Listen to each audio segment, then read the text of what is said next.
Hello, everyone. Welcome to another wonderful talk that I'm so happy to be sharing with you in the symposium. And in this talk, I'm with Cameron Allen. And I was so happy when he agreed to be a part of this for lots of reasons. And he's going to be talking about his own sense of understanding the qualities of life. I'm really curious to hear more about this. But before we start, I want to read your bio so people know about you who don't, because lots of people already do know who you are. But anyway, Cameron began his path to understanding mind-body awareness with a degree in health and sports science and psychology. Seeing that there was more to understand outside of the colonized education system, he began seeking understanding through direct experience with nature, astrology, herbalism, root work, yoga, and other indigenous technologies. Cameron began his practice as an herbalist and astrologer immersed in the community from day one, and that afforded him the ability to learn from the people and plants what the wisdom of the planets can bring when we join them in communion. What is root work? Root work, you could think of it as like African American spirituality. There's many definitions that I've worked with root work, but I would just say that in general. Yeah. Beautiful. That's a whole other thing that I would love to talk to you about sometime. But cool. Wonderful. Thank you so much for being here. And yeah, thank you for having me. Yeah. Awesome. So take it away. Absolutely. Cool. Hey everybody, Cameron here. So today we're going to be talking about re-becoming the one, understanding the qualities of life. And I specifically called it understanding the qualities of life because from my lens and orientation, especially over the last 5 to 6 years, beginning to see things and understand things from more of an energetic perspective. And I like to say that the energetic perspective goes beyond ideas because it takes us into the realm of experience. And when we go into the realm of experience, the truth is simply the truth. The quality of what's actually happening in factual, actual reality is different than the way I'm about to describe it, right? And so that's something that I want to start with when it comes to re-becoming the one. If we're re-becoming, then that means we already are it inherently. And so when we're having an experience, the truth of what's happening is not a word. The truth of what's happening is not an idea. It's the actuality of what's happening. And so no matter what I'm about to say right now, this is a prelude to that. And what anybody has ever said before and what anybody will say after this, remember that the actual reality is different than the idea or the labeling of it. So that's something really, really important. And also it's really helpful to find yourself and drop into that orientation, because when you hear someone else's version of reality, then it allows you to stay centered in what your truth is. I heard something. So about me, a little bit about me. I got 2 degrees. I learned at a school evolutionary herbalism, learned some medical astrology from Sage Popham, Judith Hill, Kira Sutherland. Also, there was some other books that I read that were like outside of people who were even astrologers, but they brought in medical astrology into their practice of herbalism. And I also learned in evolutionary astrology, the Jeffrey Wolf Green version.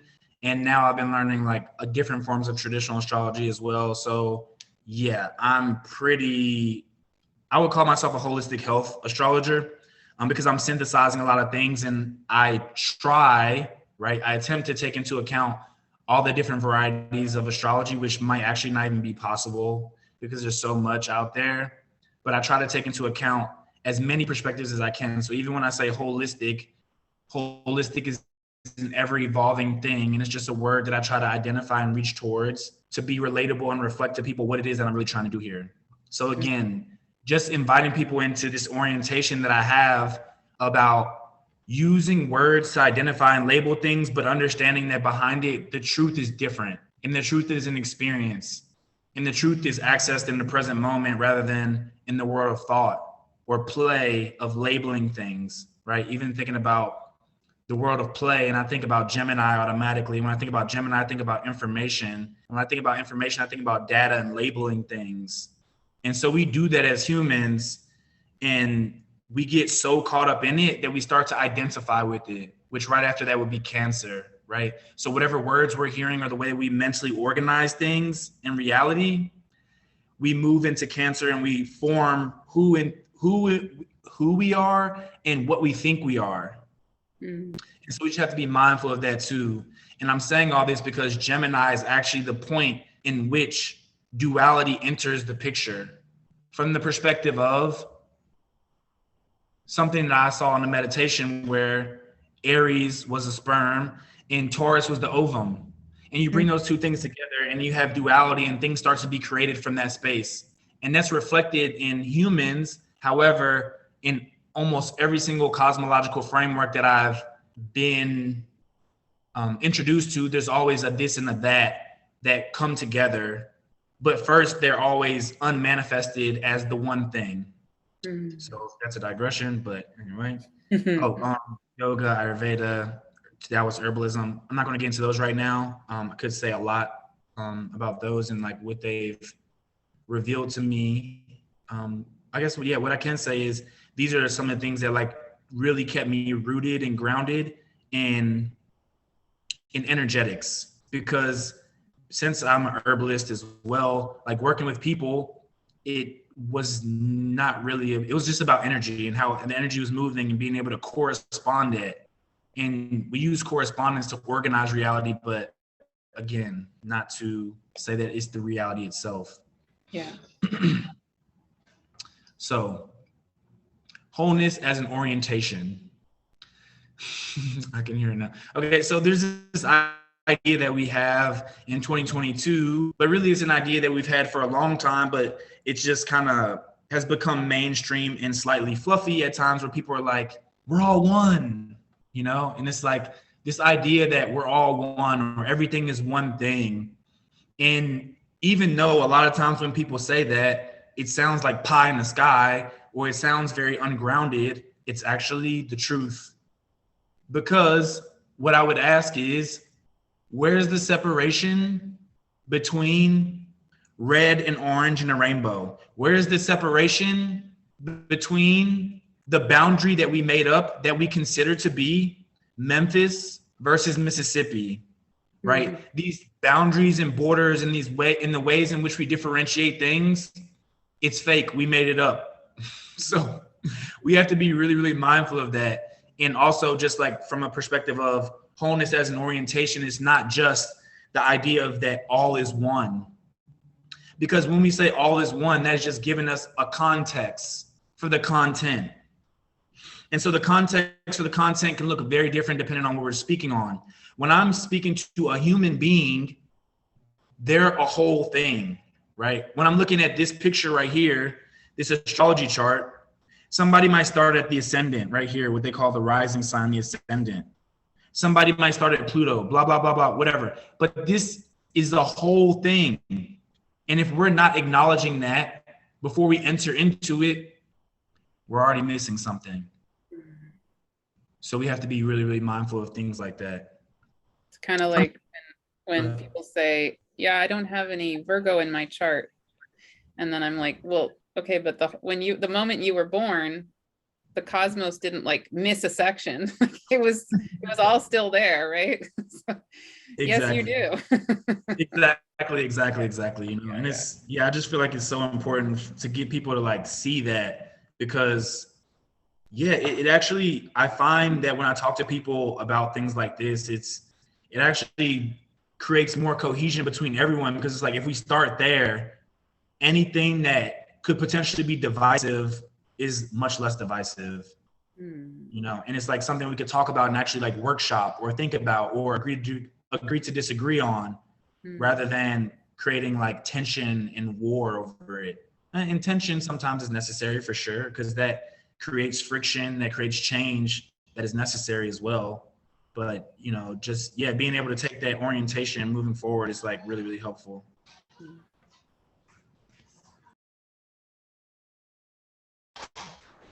second. Okay, share screen. Cool. Okay. So wholeness as an orientation.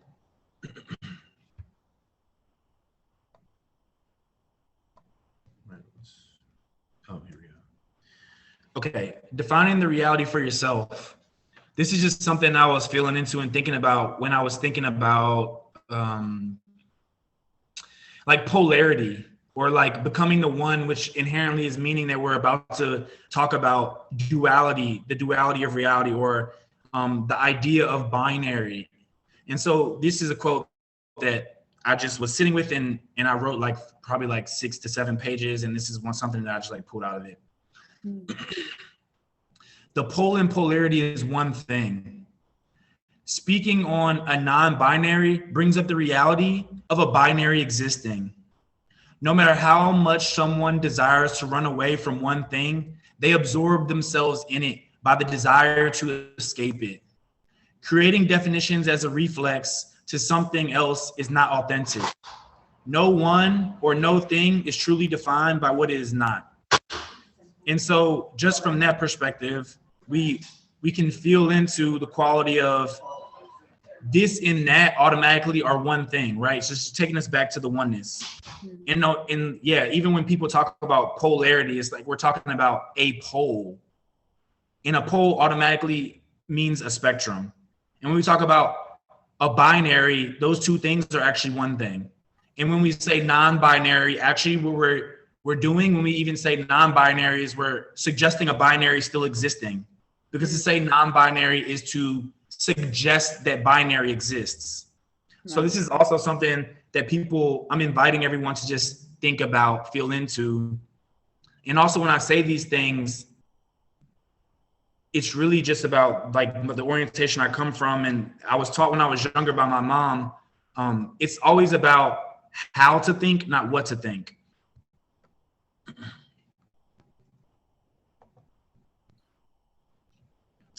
So what's behind that? And so what I mean by what's behind that is actually being able to look at the appearance of things and see what's actually behind it, right? Always asking yourself, well, what's behind that? What's behind when we create polarity? What's behind when we create duality? And coming from that orientation, what's behind it? And to me, what's behind it is just a way to organize reality. So polarization versus spectrum consciousness. So all these things on the right side, well, let me talk about spectrum consciousness for a second. So again, like I was saying with poles and polarity and binary, these are suggesting two things, but inherently these two things are one thing.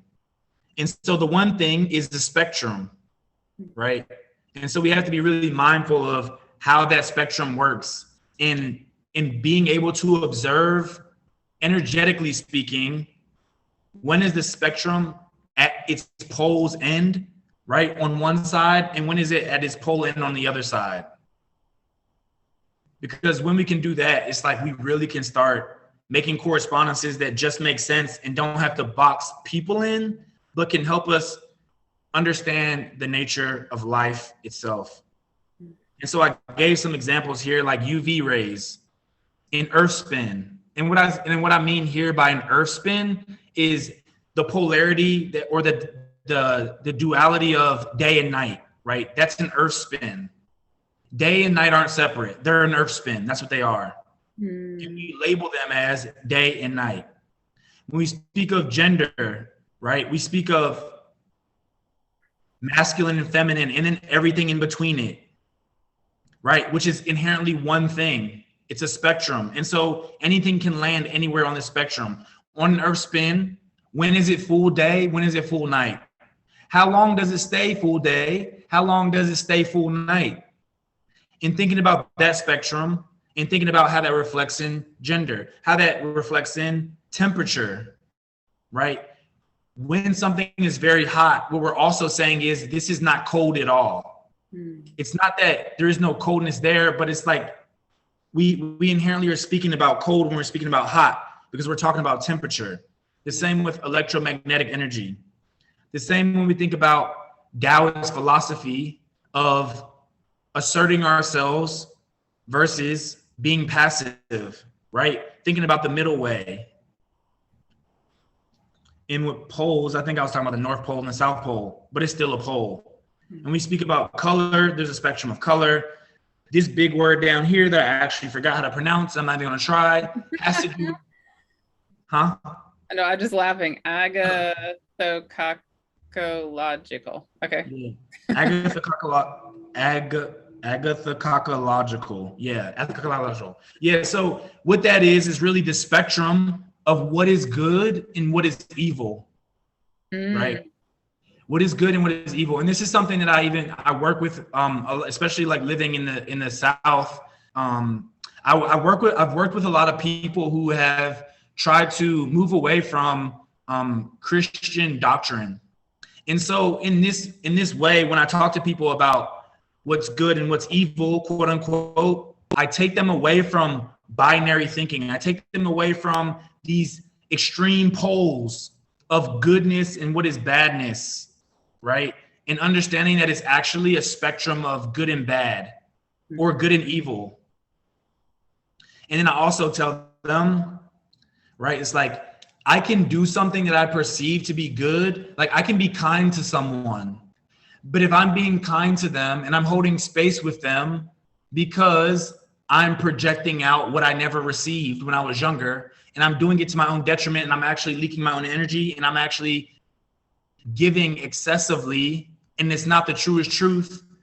And then 2 years later, I have adrenal fatigue. What I was doing, I thought it was good, but it was actually evil, right? Not evil from the perspective of trying to do something harmful, but the actual action itself was evil because of what happened with it, right? Like what it produced. It was dangerous. Exactly. And so in the word evil too, like I have a different orientation towards that word. It's like actually something that is too much or too little and creating lack of harmony. And so when I see it from that perspective, it's, yeah. Anyway, you get what I'm saying. Okay, yeah. So, and then circumambulation is just like when something goes up and when something comes down, like something that's celestial and something that's terrestrial, something that's volatile and something that's fixed. In thinking about that from the perspective of that which is said to be spiritual versus that which is said to be material.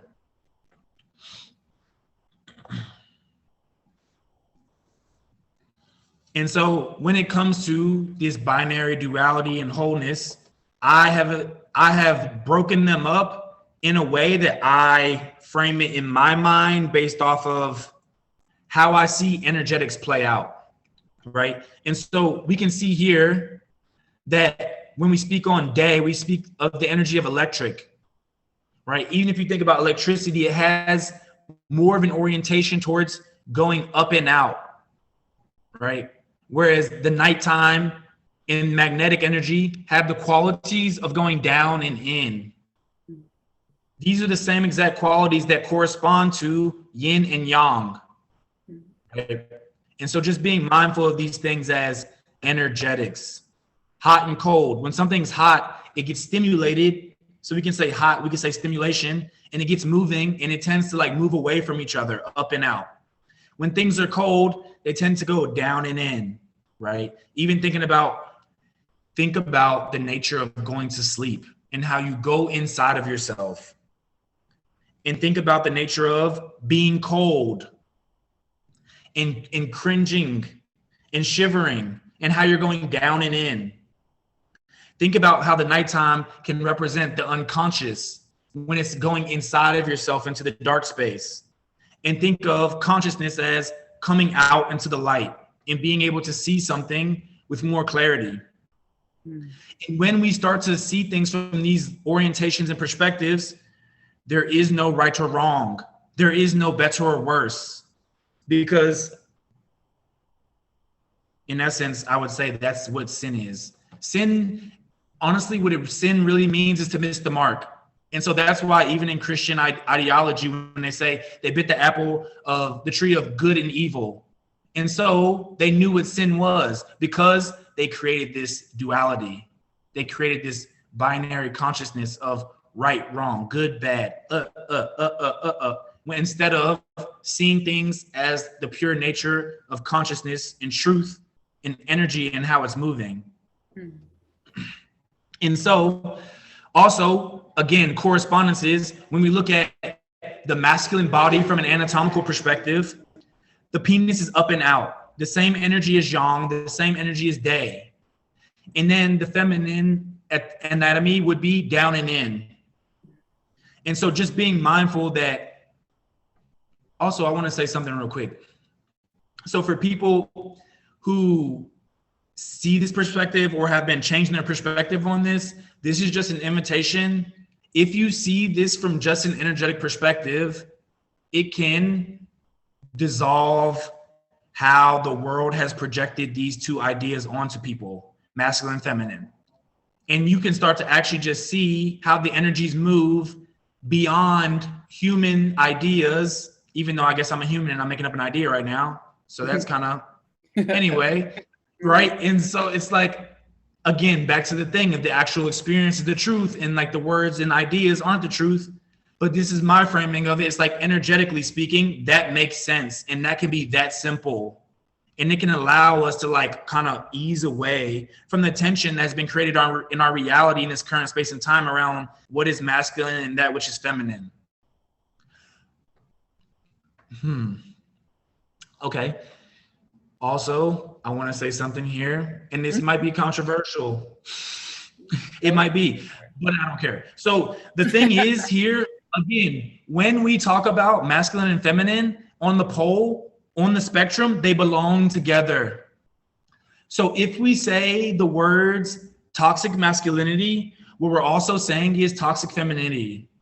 It's impossible for the one to be separate from the other because it's one thing. So if my liver is toxic, something about me is toxic, period. And so it's really good for people to be mindful of these ideas, and not to say that you should stop calling things toxic masculinity, because it's a good way to relate to things in general in this current space and time. And we don't have the time to go around telling everybody, well, toxic masculinity isn't really real, right? But that, and not even but, and also the idea of toxic masculinity being by itself inherently, to me, is a flawed perspective. And also, I'm going on a rant. And so if we're going to talk about toxic masculinity, I also want to talk about toxic masculinity as it is removed from just the perspective of men or males. And what I would say is, from an energetic perspective, how much do you work? How much do you do? Which I would say is an up and out energy, right? Which would be more diurnal, which would be more masculine, which would be more yang energy. And how much do you be? How much do you do? How much do you be? Because being would be more magnetic, like in the nighttime. It's nocturnal, it's yin. Just think about it. A lot of times when we, energetically speaking, when it's nighttime, things are just being. They're more at rest. As a generalization, of course. And then during the daytime, things are popping off, basically, you know? And so just thinking about that, how much do you do versus how much do you be? And if you do so much that it actually is harming your health overall, that's toxic masculinity then. Totally. Yeah. Just thinking about stuff like that, right? It's like too much stimulation. I want more coffee. I can't just wake up in the morning and be at rest and be chill. I need to get stimulated. Toxic masculinity. Totally. Right. So thinking about these things from an energetic perspective also gives us a vision of how we are projecting out. This is toxic masculinity, and also even at that, it's slightly might be toxic masculinity because we're projecting outwards onto other people what they should and shouldn't be doing, which is inherently a power over the other perspective, rather than going inward and feeling and having power from within, which would be corresponded to the more feminine energy. And so everybody just like inviting you into that perspective, because you will find that in so many different ways in the reality if you take the time to attune yourself to that lens and orientation. I love that. Mm-hmm. Absolutely. And so also I said like spectrum consciousness, duality, polarity, binary, and really in truth, when energy's moving, it probably looks more like this. Yeah. Right. It's just a dynamic flow. And so just being mindful of that as well.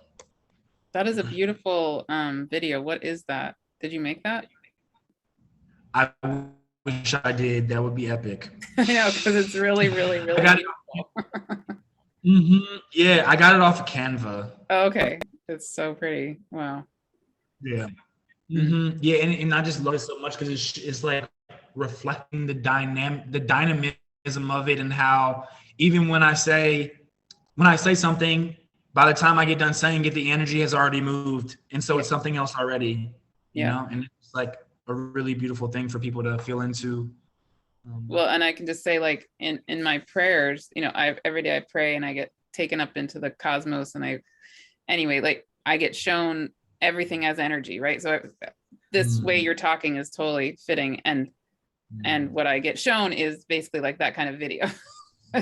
But like in my prayers, anyway. Absolutely.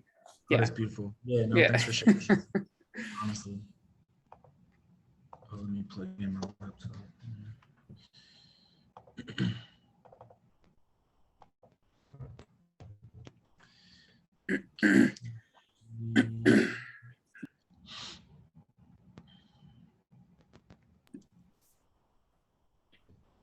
Okay. And then here we have night.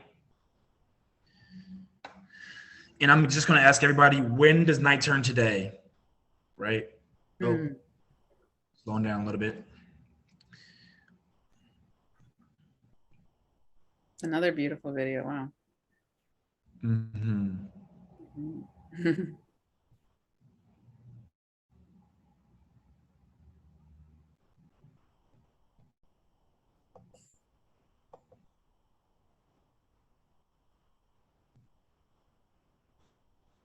That's upsetting. It didn't get the effect that I wanted now. Oh, well, it's beautiful. I don't know. I'm upset. That's good. But just like that vision, you know, it's like thinking about that. And then it makes me just think about like the amount of variety of what masculine and feminine put together is, right? It's like here we see it kind of ends where it's close to, or seemingly close to, the peak of the day. And like just feeling into like really like how long does the sun stay that high, or how long is it peak day, how long is it peak night, and just thinking about the range in between the two things, and just really feeling into that as like the essence of the truth of nature. Even if I think about the yin yang symbol, which you've got right there, it's like if we go around the outside of the circle, like I think of yin and yang, like separate, like yin over here and yang over here, but actually even in the symbol, if you were going around it, it's like exactly that, the sun rising and setting, right? Like there's a gradual constant motion through it. Absolutely. Of them together. Absolutely. And even like I was thinking about it and feeling into it, and I was doing a meditation, and I was like, oh, like yin yang, like there's yin and yang, and there's yang and yin. And I'm like, how is that reflected in the day and night?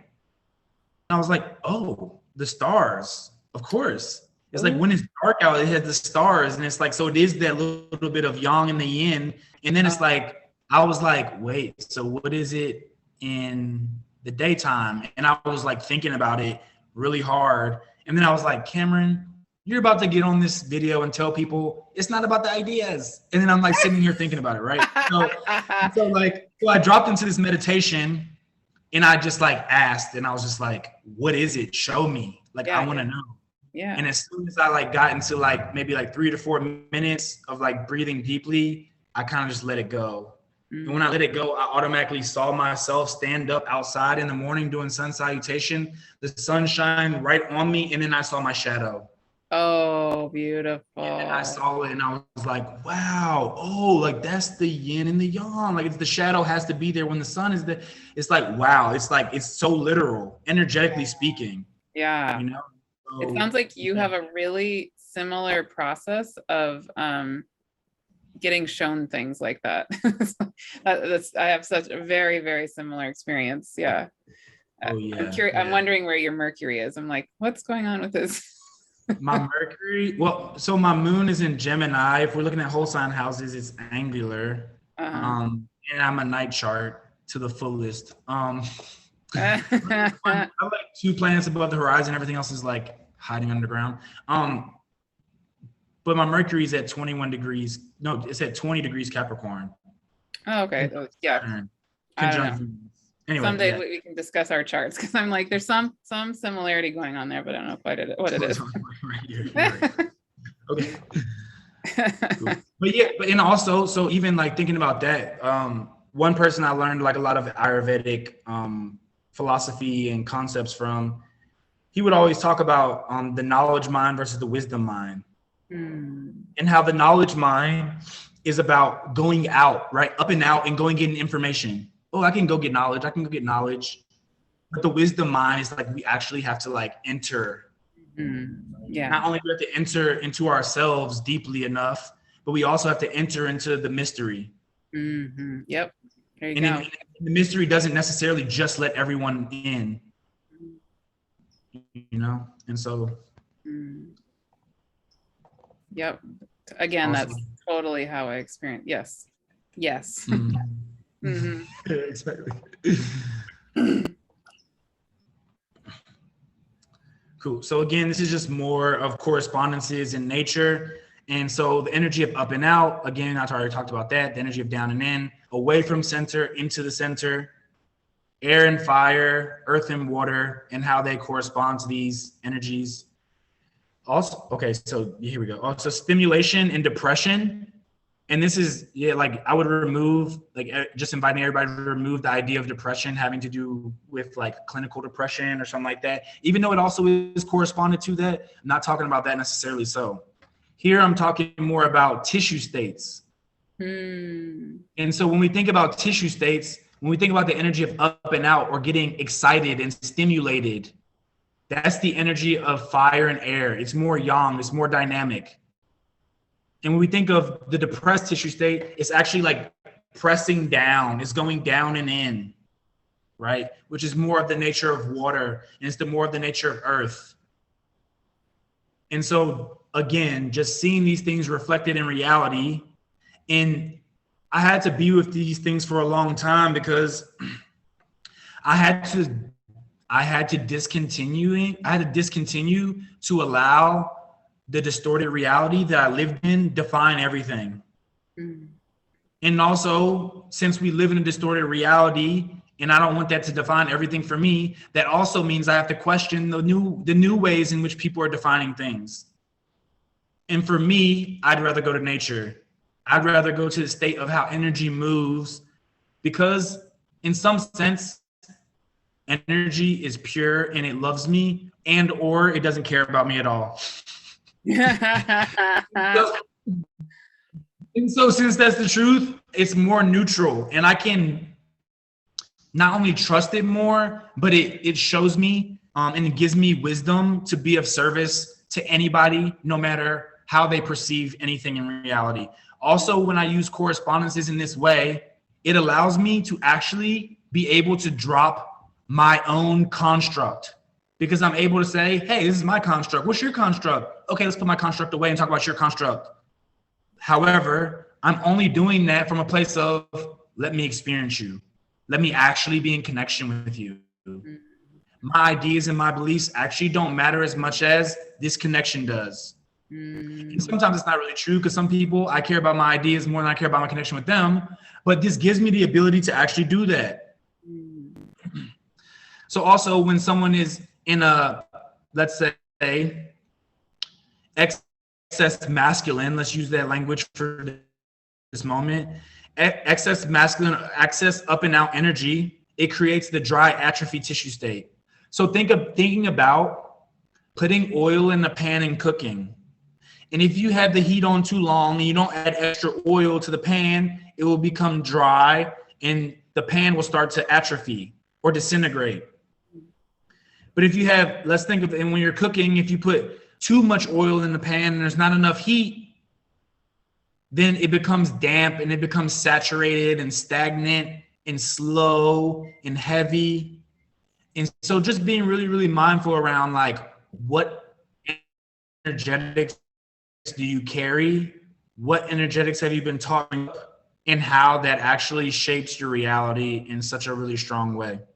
Also, it's gonna be really helpful because going back to this energy of depression, when I feel depressed, sometimes I know, because I know energetics, it's time for me to go and look at what is yin, what is energetically or traditionally what people would call feminine. And if I go do those things, it actually fills me up. And if I go over here to what might have been considered traditionally masculine, or what is yang, or what is stimulating, it could move me away from the depression energy. Because when I'm at deep rest, if I get up and do jumping jacks, I'm more stimulated, which is taking me away from the depressed state. And that doesn't mean that you're always trying to get away from depression, because sometimes you need to stimulate yourself, and sometimes depressed needs to be deep rest. It needs to be deep rest, right? And so again, this has to do with, if the energy you're using day to day is toxic masculinity of working too hard,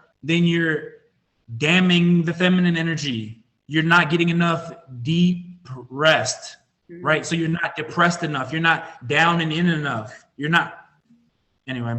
And so also in our culture in general, in traditional Chinese medicine, you would have what most people would call a yin deficiency. And so again, we see that the yang energy is being utilized too much in our society to its own detriment, right? Because it's not like we actually have healthy yang. And since we don't have healthy yang, that would be corresponded to having healthy masculine. And if we don't have healthy yang, then the yin will be disturbed. And so that means the yin is not healthy. And if we have unhealthy masculine, that means the feminine will be disturbed, which means we would have unhealthy feminine. And so really what we need to do, and when I say need, is probably my own projection, and I'm owning it, is that we need to find a way to understand these dynamics and create more cohesion and actually bring more care in through understanding rather than distortions. So also in correspondence, when it comes to being a dynamic with someone, I've been finding deeply that these dynamics are very strong. So let's say we're in a situation and somebody gets in their feelings. If somebody's in their feelings, what happens if they start making judgments and the other person is there? So if I'm in my feelings and I start making judgments, then I'm pushing up and out, even though internally I feel this way and I actually want to be cared for. I want to be, actually when I'm feeling these feelings, ideally speaking, it would be more helpful on an energetic level to express my feelings and how I feel, because it would be drawing you in. It would be inviting you to care for me. It will be me being open. Whereas if I make a judgment and point blame, then I'm going up and out of myself, and I'm not actually inviting you in. What I'm doing is reprimanding you. And so this is a really important dynamic that I find from the perspective, how do I want to be cared for? And also in this dynamic, when there's heightened situations, whoever is in this role over here, the masculine, which from my perspective, the masculine should be up and out. So it's going out. And what is it doing when it's going out? It's not taking over situations. It's not dominating. It's being dominant, and it's creating protection. Why is it creating protection? It's creating protection so I can feel, so that I can be down and in, or for another person to be down and in, or for the community to be down and in.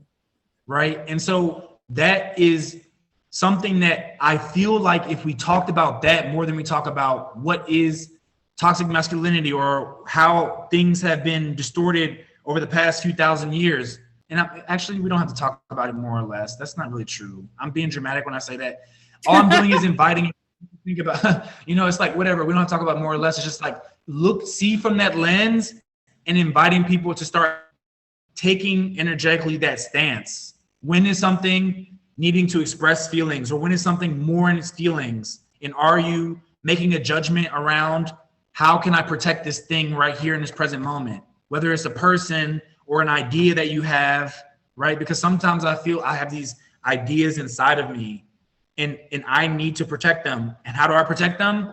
Somebody's like, hey, Cameron, you want to go to a party? No, I don't want to go to a party, right? It's like I go up and out and I make a judgment, not a value judgment, but a judgment as in, like I have a child with me and I look both ways and I judge before I cross the street, right? It's like that kind of judgment.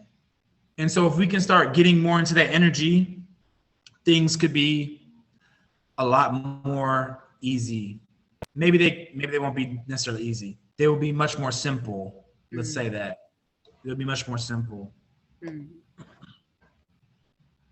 Okay.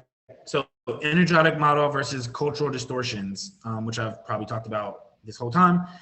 Using an energetic model that can reflect nature as much as possible is a sound way to organize reality. Will always allow for space to drop the construct. Yeah, like I was saying earlier.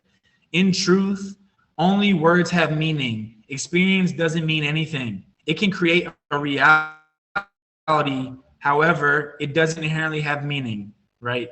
And so again, talking about how we say these things and we make meaning with words, but the truth isn't necessarily meaning. The truth is just the truth. The way the energy is moving is just the way the energy is moving. And we could put these labels around it if we desire to, which you see that I've clearly done this for a long time.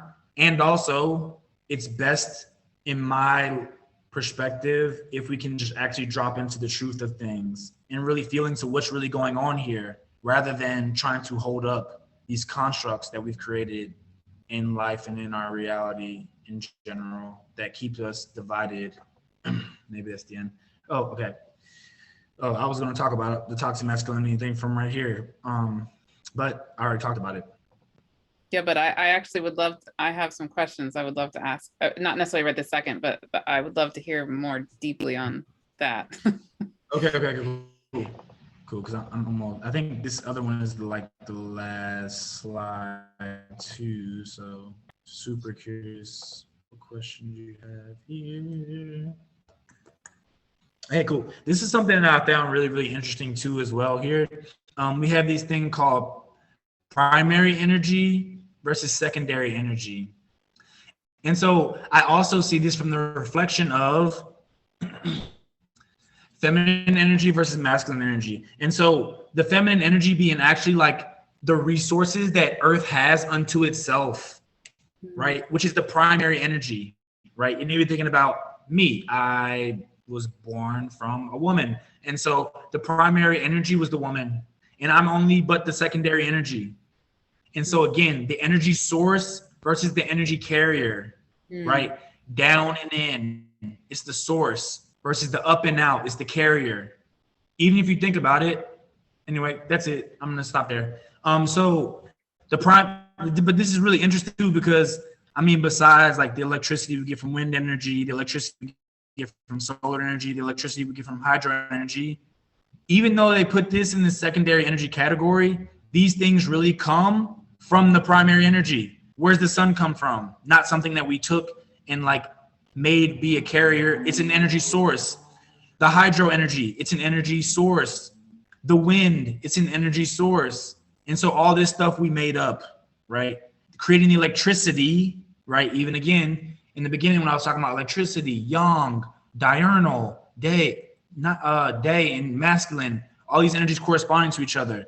So even thinking about how we are so distorted and we're taking all the resources from the earth up and out when really they belong down and in.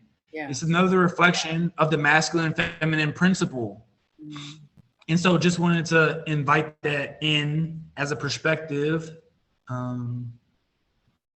Yeah. And also, I'm even thinking about astrology now and how in the traditional times, oftentimes at least, and a lot of people in general still, we give more precedence what we can see versus what we can't see. And so even when I put in one of the first slides when it said spectrum consciousness, I put UV rays.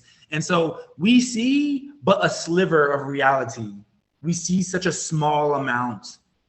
And so since we see such a small amount, what we actually can't see, I would dare say it actually has more importance, even though what we can see and what we don't see belong together, of course, because it's about vision as one thing. However, it's quite evident to me and apparent that what we can't see is much more broad. And so we need to like be mindful of how that is a reflection. I'm feeling something else. Okay. Oh, that's sad. Okay. So another reflection here, even if you think about perspective of yang and yin, right? and what we have going on in our reality in this present moment. And we see that the yang energy is the white energy, and it would be correspond to the masculine energy. So think about that, white male. And then the yin energy is black, and it's the feminine energy. So black women or women of color. Thinking about the distortions that we have currently on this planet, and how is that not a direct correspondence to what's happening here? And how, if we can tap into that, can start to, from my perspective, not only shift things from an ideological perspective, but also from perspective of how am I carrying that energy?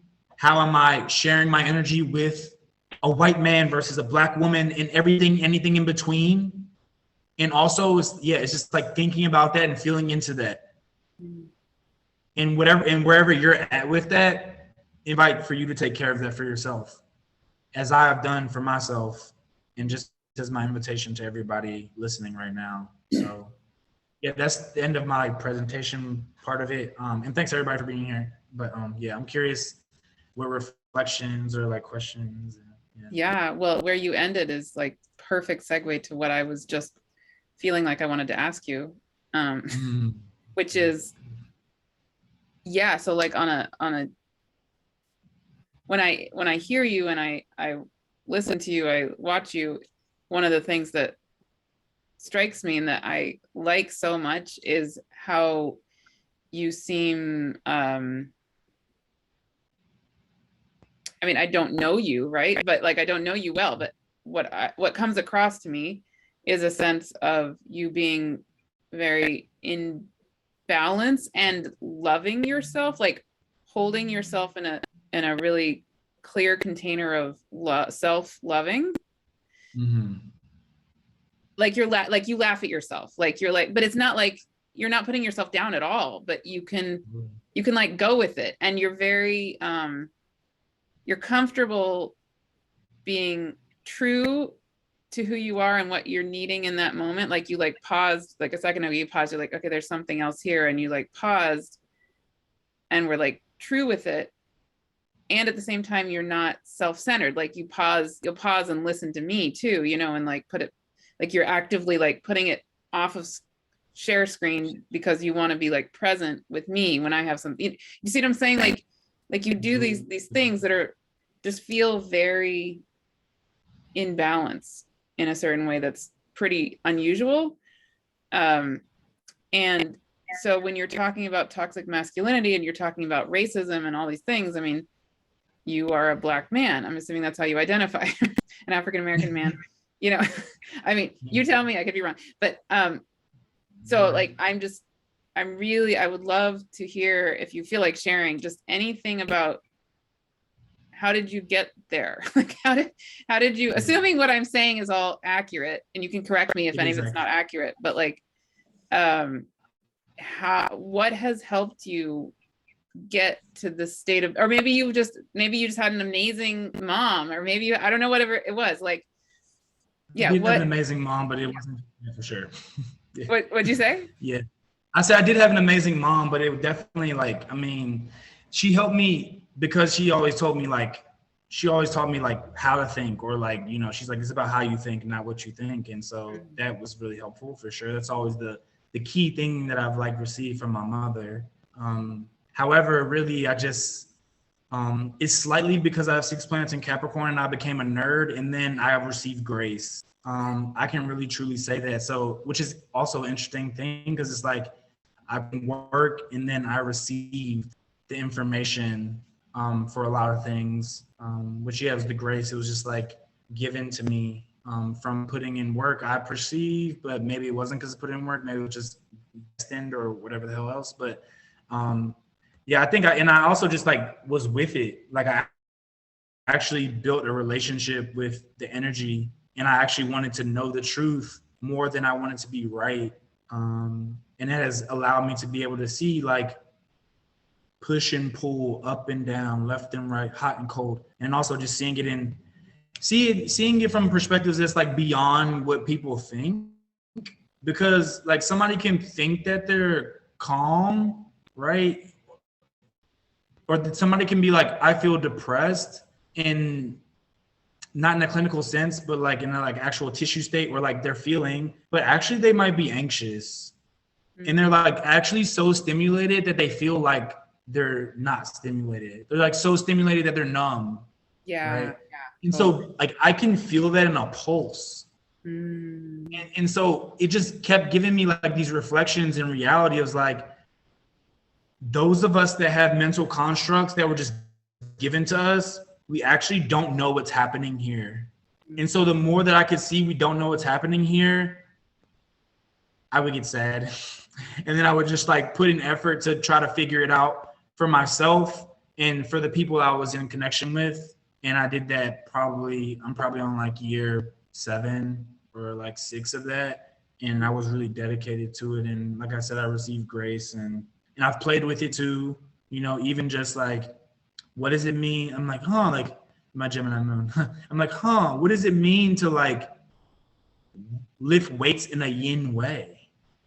Ooh. Or in like, or like, what does it mean to like do yin yoga, but contract all my muscles in a yang way, or in a masculine, or like, you know, it's like, and also traditionally it's like, in what cultures did the men protect and make the rules versus what cultures did the women? Sometimes women actually protected and were the warriors too. It's less likely for that to happen, I've noticed. But that was a thing. It was like, but what was the role of the masculine and feminine? And also, you know, in a lot of indigenous cultures, there's space for non-binary already like input into it. And so it's like, that just didn't have to be a thing then.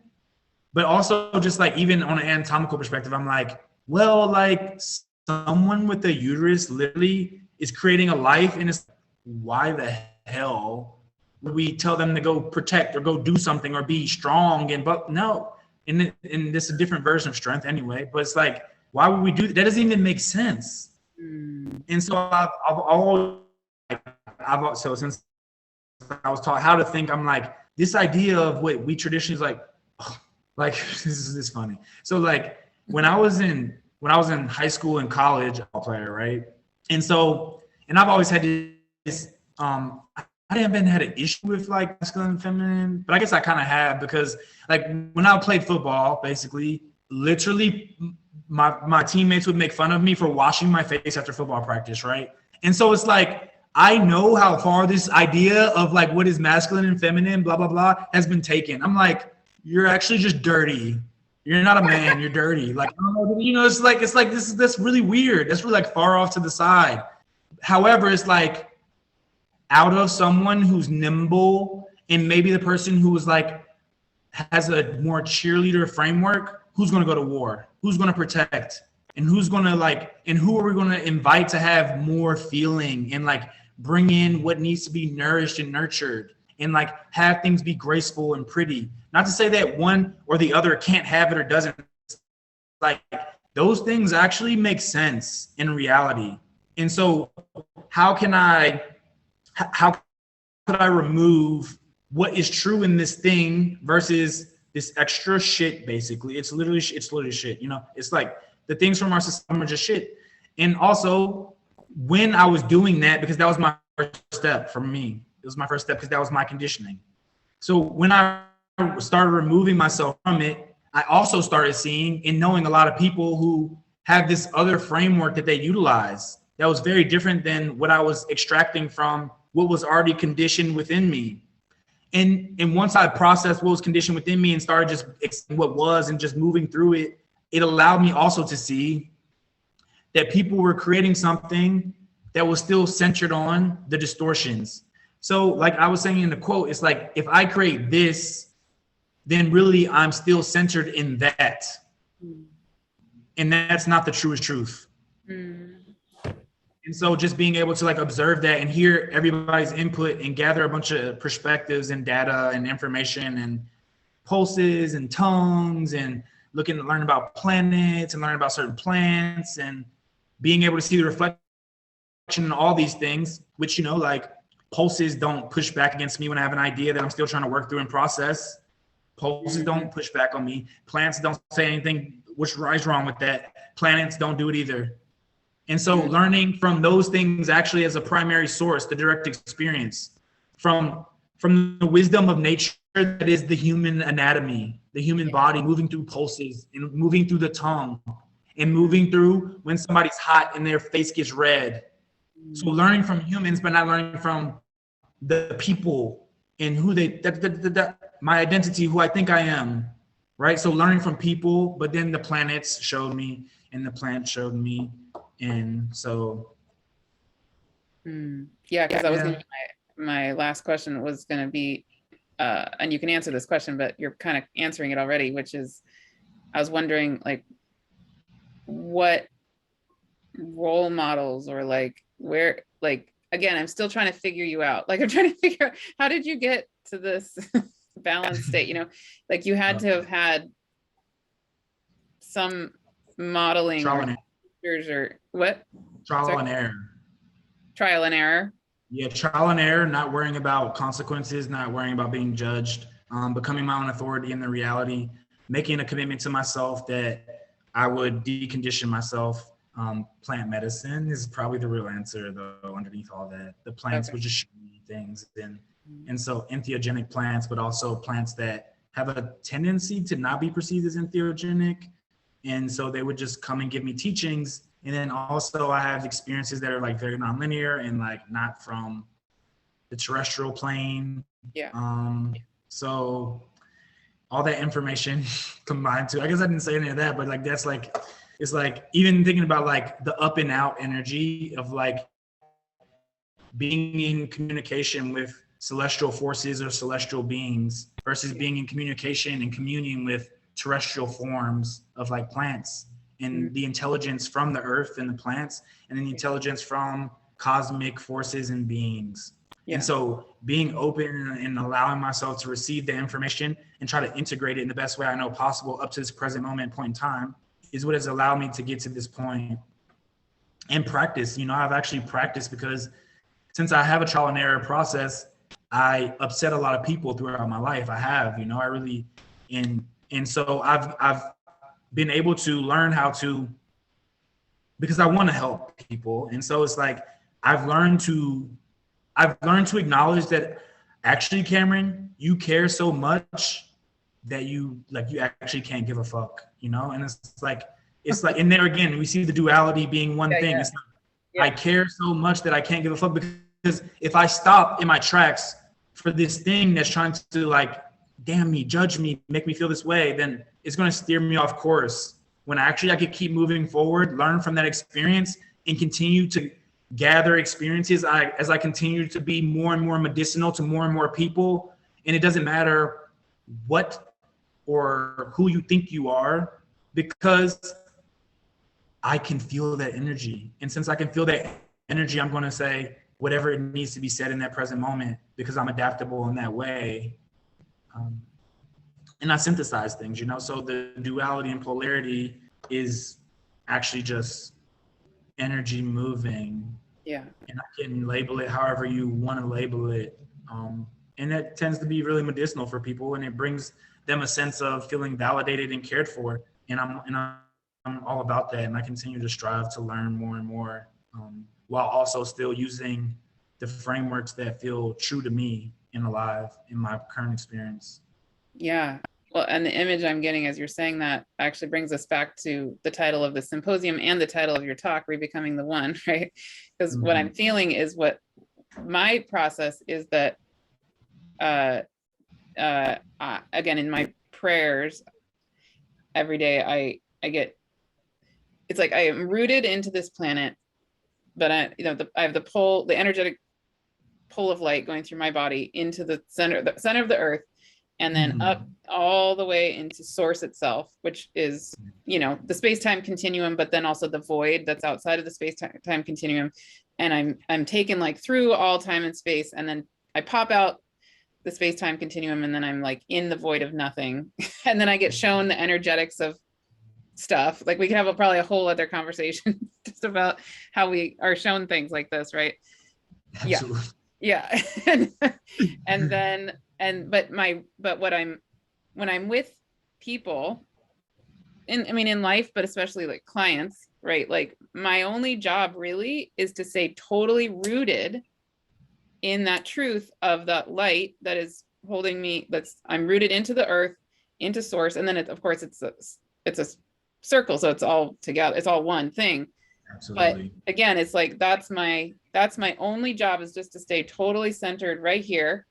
And then I can see and feel the energy. Anything, literally anything that's going on anywhere in existence is only energy. That's all it is.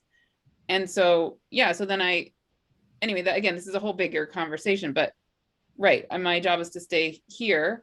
And the only thing that matters is the energy. So, not that I don't give a fuck, like I probably wouldn't quite, but it's similar. It's like, right, if the energy needs to move here, it needs to move here. And if it needs to move there, like, or if it needs to do both, it needs, like, it's just, that's just true.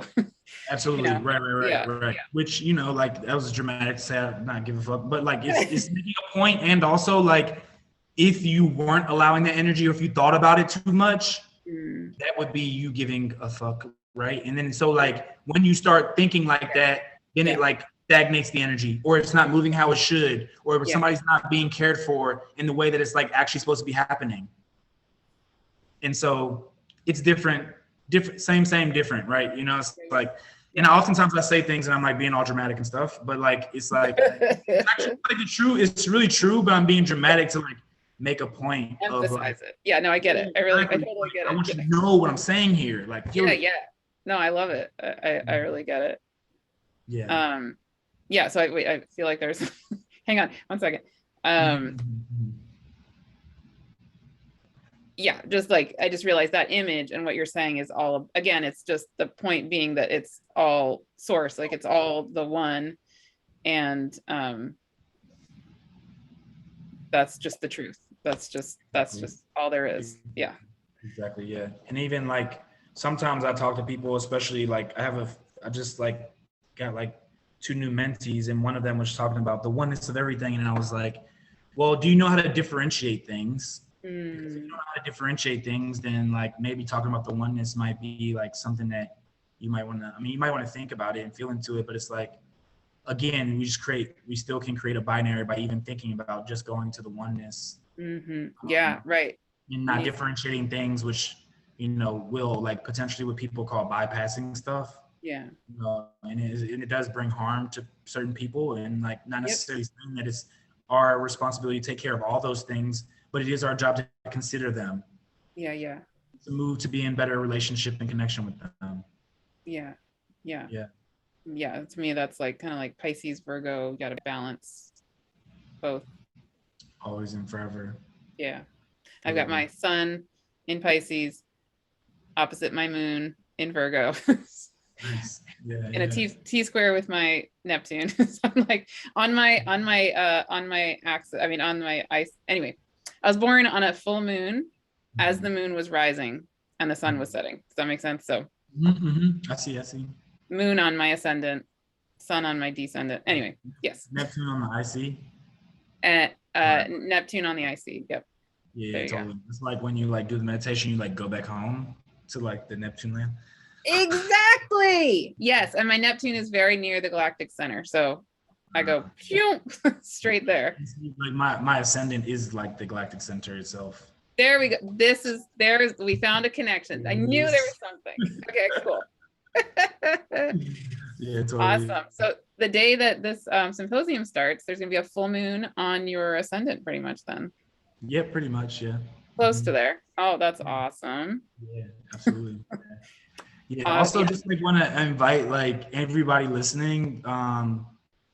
if anybody has any perspectives and reflections on what I've said, like open invitation to share.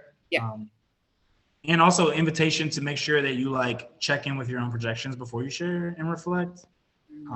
But I'm welcoming it and inviting it as well. So yeah.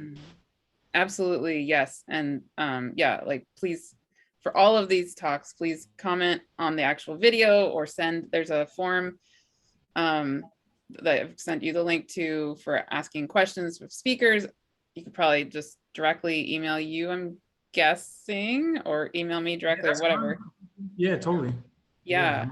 And yeah, and then Cameron, what do you want to share about what you offer, like what you do, how people can reach you?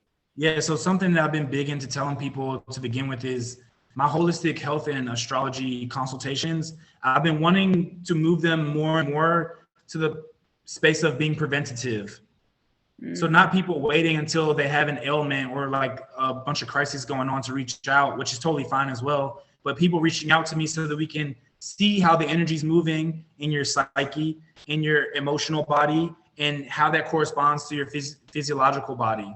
And how we can find wisdom in medicine, in nature, to make that be cohesive, harmonious, and also find understanding, which breeds peace and harmony. Harmony like within the state of being, but also harmony within just like the physiology as well. And start really feeling into those energies rather than, again, ideas.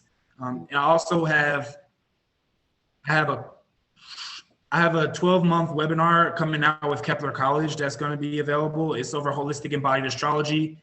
I just had a talk at Norwalk. I gave a lecture at Norwalk over embodied astrology.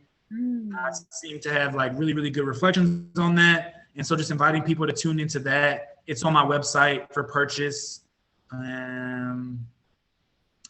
Yeah, if anybody's looking for like coaching sessions as well, it's like not just astrological, but also just like holistic in general, like working through learning more astrology, but also learning about your body and really actually finding understanding of how things are working rather than ideas or like, anything else. It's like in just letting people know, like if there's anything that you've had going on that comes to your health, not most of the time, I would dare to say, it's my belief, at least I would say, is that that we just lack understanding. So a lot of people I talk to, they'll have like be bloated and they're like, I've tried everything. And I'm like, no, you haven't. Come talk to me. And then we start working on their bloating. And not only do we work on their bloating, I tell them, hey, these are the things that are happening in your reality that are creating too much bloating. And I've corresponded with a variety of things, not only in their chart, but also in their lives. And so when they have that understanding, you never have to come back to me again. I'm not saying that they don't, and we don't keep working on it, but when you have that understanding, you know how to work with that energy.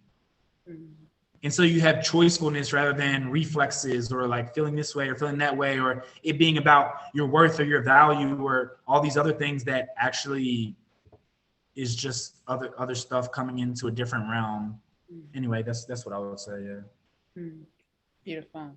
Wonderful. So the best way to reach you is? Oh yeah. My website, www.cadreamplanet.com. My Instagram is cadream6. My Twitter is cadream7. And my email address too is cadreamplanet@gmail.com. So those are the ways to get in touch with me. And if you're in Memphis, Tennessee, and you happen to be watching this, you can find me at Ebo Spiritual Supply Store, most likely. Yeah. On Wednesdays only, 2 to 7. Yeah. Wait, where is that? Say it again. It's the spiritual supply store. It's called Ebo, EBBO, in Memphis, Tennessee. I'm more of actually people know me as an astrologer in Memphis, but I'm more of an herbalist that does astrology, or an herbalist that does energy work and does astrology in Memphis. Whereas like in the rest of the globe, I'm an astrologer who is also an herbalist. And like sometimes I talk about the energy work and the other nonlinear stuff. But usually I reserve that for specific contexts.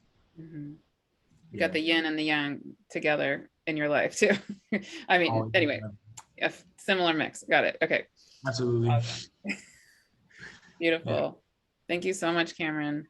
Thanks for having me. Thanks everybody for being here. Much appreciated. I love it. Love getting to witness you and the beautiful being that is you and what you're doing here. Oh, thank you. I appreciate it. you.